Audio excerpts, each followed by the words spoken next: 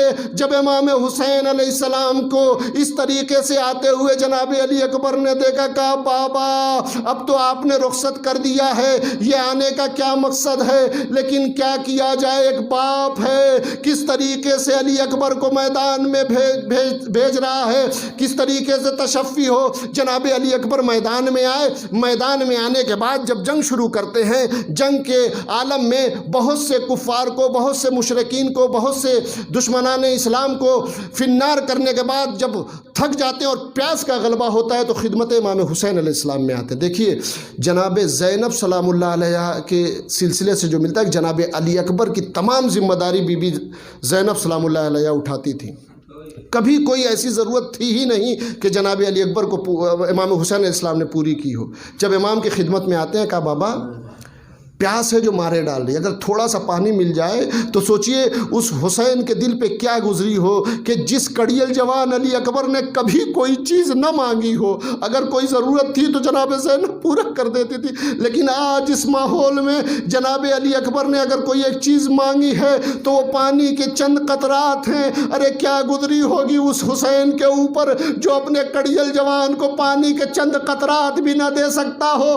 کلیجے سے لگایا، اپنی زبان کو جناب علی اکبر کے زبان میں دے دیا۔ رے کیا کہنا بابا، آپ تو مجھ سے زیادہ بھی پیاسے ہیں۔ کہا اچھا یہ انگوٹھی لو جاؤ۔ اب جناب علی اکبر جو میدان میں آئے تو ایک آواز جناب حسین کے کانوں میں ٹکرائی، بابا سلام آخر قبول کیجئے۔ میں کہوں گا مولا علی اکبر سب نے جب رخصت آخر کے لیے زمین کربلا پہ گرے ہیں تو سب نے کہا السلام علیک یا ابا عبداللہ ادرکنی یا ابا عبداللہ، لیکن آپ جب میدان کربلا پہ آئے تو آپ نے کہا السلام علیک یا ابا عبداللہ، بابا سلام آخر قبول۔ ارے علی اکبر جانتے تھے کہ میرے جانے کے بعد اب میرے بابا کی آنکھوں کا نور جو ہے غائب ہو جائے گا، اب بابا کو کچھ دکھائی نہیں دے گا۔ شاید یہی وجہ تھی کہ جب اس آواز پہ علی اکبر کی اس آواز پہ حسین میدان میں دوڑے تو گرتے تھے، کہیں سنبھلتے تھے، اٹھتے تھے اور کہتے تھے یا علی بیٹا کہاں ہو، آواز دو۔ لیکن کیا کرے، جوان بیٹے کا غم، آنکھوں کی روشنی، حسین گرتے پڑ علی اکبر کی لاش پر پہنچے سے عالم اللہ